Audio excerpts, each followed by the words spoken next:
देखिए बच्चों, विद्यार्थी जीवन बहुत अच्छा जीवन है, ठीक है। और विद्यार्थी जीवन में क्या है, 5 लक्षण। कौन कौन से? काक चेष्टा बको ध्यानम श्वान निद्रा तथैव च। काक चेष्टा बको ध्यानम श्वान निद्रा तथैव च। अल्पाहारी गृह त्यागी विद्यार्थी 5 लक्षण। ये विद्यार्थी के 5 लक्षण होते कौन कौन से? काक चेष्टा बको ध्यानम। काक चेष्टा, कौवे की तरह चतुराई होना चाहिए। कौवे की तरह चतुराई होना चाहिए। जैसे कौवा है, कौवे को अगर बैठा हुआ है पेड़ पर और उसको ऐसे करके तुम कुछ उठाओगे वो तुरंत भाग जाएगा। उसे पता लगेगा कि हमारा नुकसान होने वाला है, तो कहाँ पर हमारी क्षति हो रही है, कहाँ पर हमें फायदा हो रहा है, ये हमें पता होना चाहिए। इतना हमें चतुर होना चाहिए कि अपना हित और अहित हमें पता होना चाहिए। तो कौवे की तरह चतुराई, ठीक है। काक चेष्टा बको ध्यानम। बको कहते हैं बगुला के लिए, बगले की तरह ध्यान होना चाहिए। बगले का ध्यान देखा आप लोगों ने? आपने देखा तालाब में बगुला ऐसे होता है और ऐसे ऐसे करता है और एकदम ऐसे एकदम मछली को पकड़ लेता है।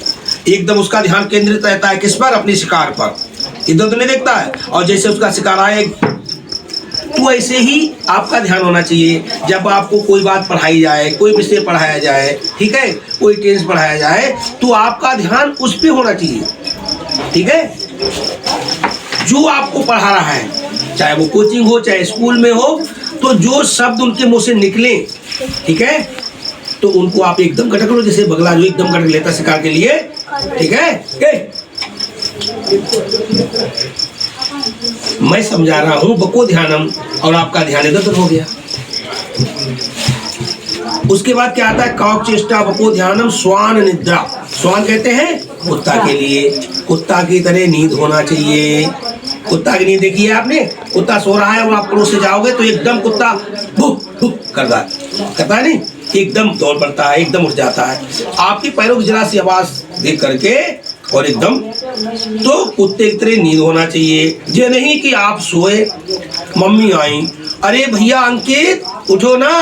अंकित क्या कर रहे?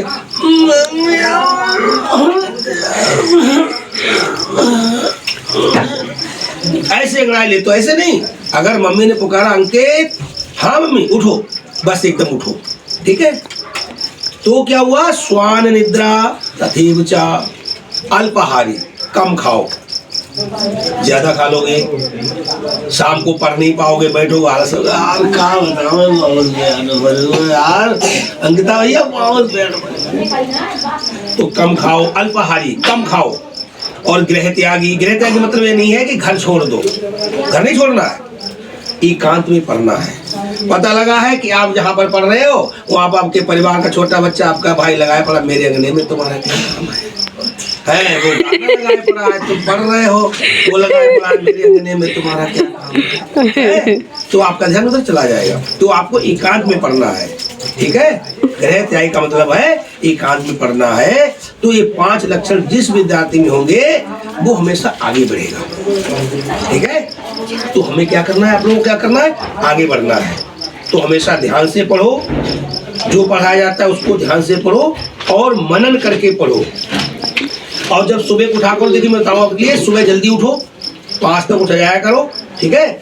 और उठने के बाद आप पालती बैठते बैठ जाओ और प्रभु को ध्यान करो। प्रभु का ध्यान कर लो, जिस रूम में आप उसको ध्यान करते हो, ठीक है, उस रूम में आंखें बंद करके ध्यान करो। और उसके बाद में हथेलियों को ऐसे करके रगड़ो, ऐसे करके रगड़ो, ठीक है। और ऐसे कर रगड़ करके जब इसमें जो है गर्मी थोड़ी पैदा हो जाए तो इनको ले जा करके और धीरे से अपनी आंखों पर ऐसे करके लगाओ, ठीक है। तो इससे क्या होता है कि हमारे जो खून का सर्कुलेशन होता है, खून का दौरान होता है, वो एकदम सुचारू रूप से चालू हो जाता है। जो रात में लेटते हैं हमें, तो सारी ज्ञानेंद्रियां जो है वो सुस्त हो जाती हैं। तो सुबह उठने के पहले जब उठो उसके तुरंत बाद क्या करना है? पहले तो आपको प्रभु का ध्यान करना है, जिस रूप में उनको याद करते हो, और उसके बाद में अपनी हथेलियों को रगड़ो आराम से ऐसे करके, और रगड़ करके जब इनमें जो है थोड़ी ऊष्मा प्रवाहित हो जाए, थोड़ी गर्म मालूम होने चले, तो इनको ले जा करके और अपनी आंखों पर आराम से लगाओगे। ठीक है, समझ में आया है? तो आपको इतना करना है, 5 लक्षण मैंने बताए हैं वो अपने में लाना है, और सुबह को उठ करके इतना काम जरूर करना है। ठीक है, समझ में आया?